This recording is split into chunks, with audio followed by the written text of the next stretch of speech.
السلام علیکم ورحمۃ اللہ وبرکاتہ۔ اسمی عامر کریم۔ امید کرتا ہوں کہ آپ سب خیر و عافیت سے ہوں گے۔ آج کی ویڈیو کچھ ساتھیوں کی ریکویسٹ کے اوپر بنائی گئی ہے کہ آپ ہمیں بتائیں کہ ہمیں کون سے کلیہ کے اندر داخلہ لینا چاہیے اور کون سے کلیہ کے اندر ہمیں کیا کیا پڑھایا جائے گا۔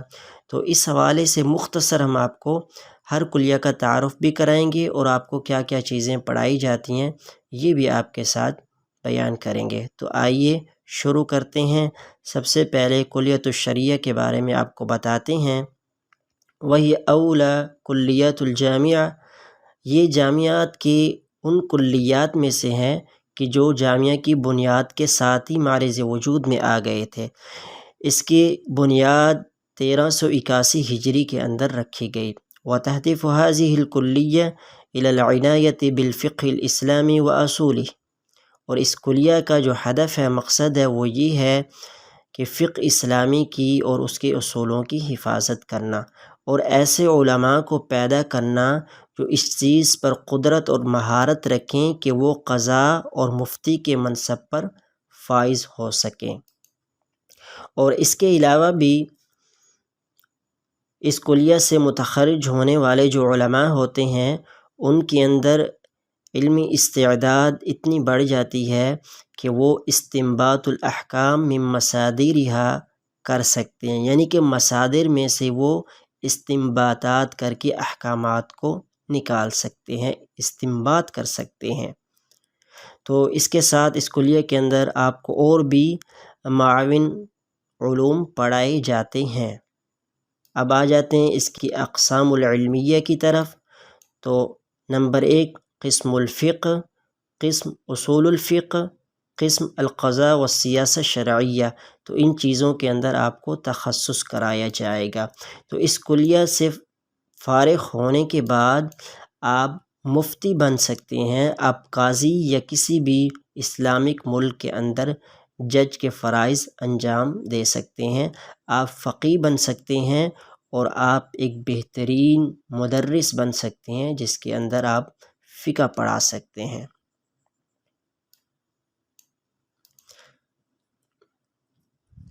نمبر 2 پر ہے کلیۃ الدعوہ و اصول الدین۔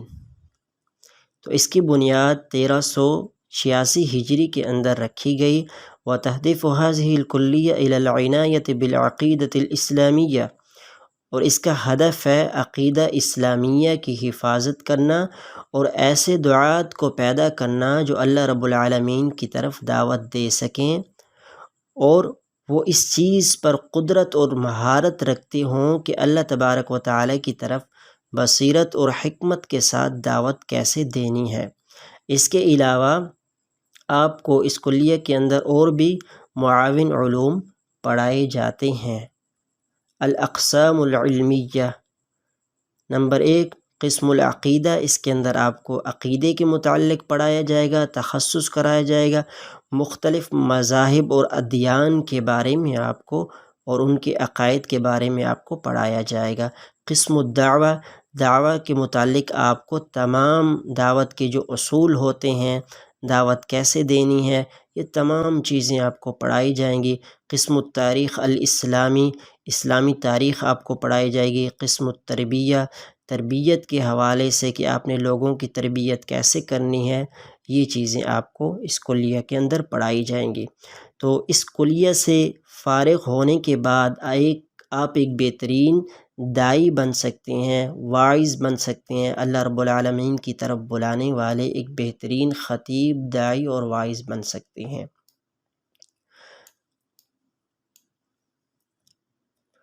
اس کے بعد آپ کے ساتھ آ جاتا ہے آپ کے سامنے کلیۃ القرآن الکریم والدراسات الاسلامیہ۔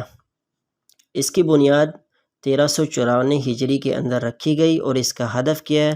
وتهدف هذه الکلیہ الى العنایة بکتاب اللہ عز وجل، اس کا مقصد ہے اللہ رب العالمین کی کتاب قرآن مجید کی حفاظت کرنا، حفظاً و تفسیراً، قرآن کریم کو حفظ کرنا اور اس کی تفاسیر کو سمجھنا اور پڑھنا۔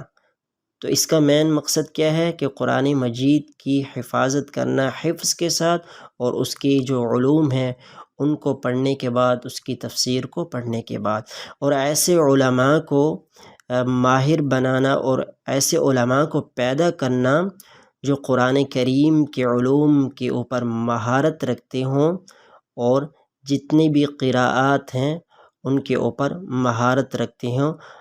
الغرض قرآن کی جتنے بھی علوم ہیں، تجوید کے حوالے سے، قرآن کی املاء کے حوالے سے، یا قرآن کو پڑھنے کے حوالے سے، تفسیر کے حوالے سے، سارے علوم آپ کو اس کلیہ کے اندر پڑھائے جائیں گے۔ اور اس کے ساتھ اور بھی جو اسلامی علوم ہے، جس طرح مصطلح الحدیث ہے، فقہ ہے، کچھ اور بھی معاون جو اسلامک علوم ہیں وہ بھی آپ کو ساتھ میں پڑھائے جاتے ہیں۔ الاقسام العلمیہ، نمبر 1 ہے قسم القراءات، قسم التفسیر۔ قراءات اور تفسیر ان دو چیزوں کے اندر آپ کو تخصص کرایا جاتا ہے۔ تو اس کلیہ سے فارغ ہونے کے بعد آپ مفسر بن سکتے ہیں، آپ ایک بہترین قاری بن سکتے ہیں۔ کلیۃ الحدیث الشریف والدراسات الاسلامیہ، اس کی بنیاد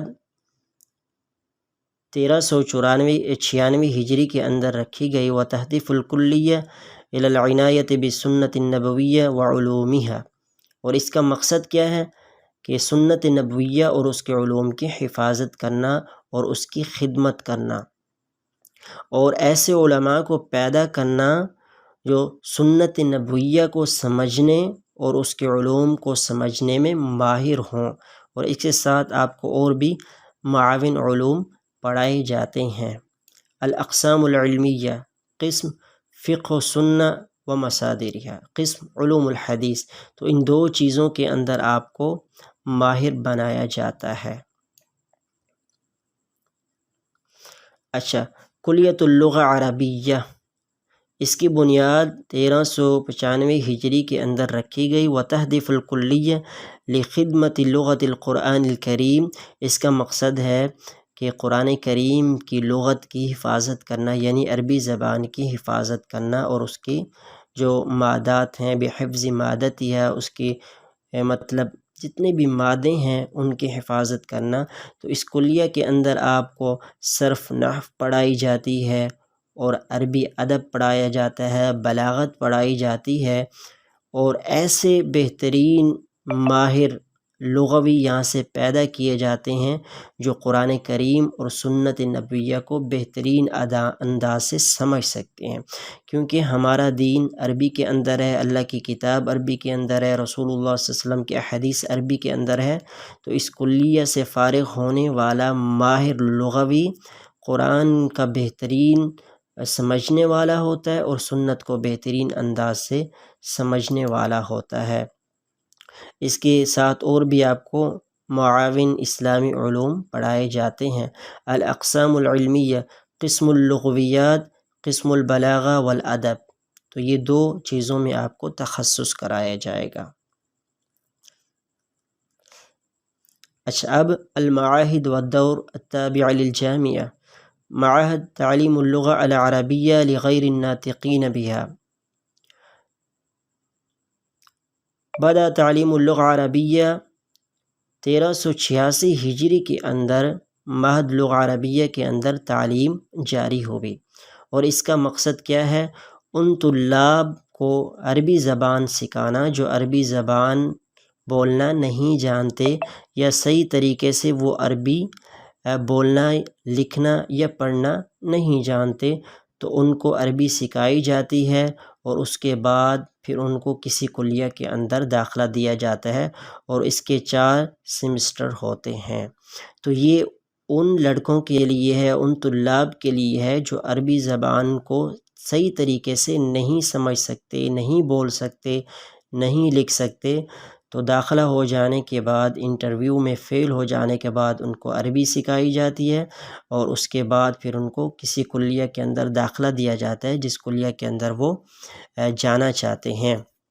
تو یہ تھا کچھ مختصر جامعہ کی کلیات کا تعارف، اور یہ تعارف صرف شرعی کالجز کے لیے ہے۔ اس کے علاوہ سائنسی کالجز کا کچھ الگ تعارف ہے، اور اگر انشاءاللہ ساتھیوں نے ریکویسٹ کی تو اس کے متعلق بھی ایک ویڈیو بنائیں گے۔ تو اب آخر میں آپ کو مختصر بتا دوں کہ اگر آپ کلیۃ الشریعہ کے اندر پڑھیں گے تو آپ مفتی بنیں گے، آپ فقیہ بنیں گے، آپ قاضی بنیں گے، آپ شریک جج بھی لگ سکتے ہیں، آپ کسی ادارے کے اندر مفتی بھی بن سکتے ہیں، آپ سرکاری مفتی بھی لگ سکتے ہیں۔ تو یہ آپ کا تخصص ہوگا، مفتی قاضی بننا۔ اگر اس کے علاوہ آپ کلیت الدعوہ و اصول الدین کے اندر جانا چاہتے ہیں تو آپ ایک داعی بنیں گے، آپ خطیب بنیں گے، آپ واعظ بنیں گے، اور آپ لوگوں کو اللہ رب العالمین کی طرف دعوت دے سکتے ہیں، اور بہترین آپ کو مہارت حاصل ہوگی مختلف عقائد کے، جو مختلف ادیان ہیں، مذاہب ہیں، ان کے عقائد کے اوپر۔ اس کے علاوہ اگر آپ کلیت الحدیث میں جانا چاہتے ہیں تو کلیت الحدیث سے متخرج ہونے کے بعد آپ محدث بن سکتے ہیں، آپ جو ہے اصولی بن سکتے ہیں، اصول حدیث کے اوپر آپ کو مہارت حاصل ہو جائے گی، جتنے بھی حدیث کے علوم ہیں آپ کو ان کے اوپر مہارت حاصل ہو جائے گی، الغرض آپ شیخ الحدیث یا محدث بن سکتے ہیں۔ اس کے علاوہ کلیت القرآن میں اگر آپ جائیں گے اور متخرج ہونے کے بعد آپ ایک بہترین قاری اور مفسر بن سکتے ہیں۔ کلیت اللغہ عربیہ کے اندر آپ جانا چاہیں گے تو متخرج ہونے کے بعد آپ بہترین عربی کے ادیب بن سکتے ہیں، آپ صرف نحو اچھے انداز سے پڑھا سکتے ہیں، عربی کو بہترین طریقے سے سمجھنے والے بن سکتے ہیں، قرآن کو بہترین طریقے سے سمجھ سکیں گے، نبی صلی اللہ علیہ وسلم کی حدیث کو بہترین طریقے سے سمجھ سکیں گے۔ تو امید کرتا ہوں کہ یہ ویڈیو آپ کے لیے معلوماتی ویڈیو ہوگی۔ اگر اس ویڈیو کی ضرورت آپ کے ساتھیوں کو ہے یا ارد گرد کسی کو بھی ضرورت ہے تو یہ ویڈیو ان تک پہنچائیں، اور کسی بھی کلیہ کے اندر داخلہ لینے سے پہلے یہ بنیادی معلومات آپ کو ہر کلیہ کے متعلق ہونی چاہیے، تاکہ آپ اپنی خواہش کے مطابق کسی کلیہ کے اندر داخلہ لے سکیں، کیونکہ ہمارے ساتھ ایسے بہت سارے ساتھی ہیں جو بیچارے ویسے ہی کسی دوست کے مشورے کی وجہ سے کسی کلیہ کے اندر داخلہ لے لیتے ہیں، اور بعد میں اس کلیہ کے اندر ان کی دلچسپی نہیں ہوتی، یا وہ اس کلیہ کے اندر پڑھنے کے قابل نہیں ہوتے، اتنی ان کی مہارت نہیں ہوتی کہ اس کلیہ کے اندر وہ ایڈجسٹ کر سکیں اپنے آپ کو، تو بعد میں ان کو پریشانی ہوتی ہے۔ تو پہلے سے آپ نے طے کر لینا ہے کہ آپ کو کس کلیہ کے اندر جانا ہے۔ تو اللہ تبارک و تعالیٰ سے دعا ہے کہ اللہ تبارک و تعالیٰ ہمارا حامی و ناصر ہو۔ والسلام علیکم ورحمۃ اللہ وبرکاتہ۔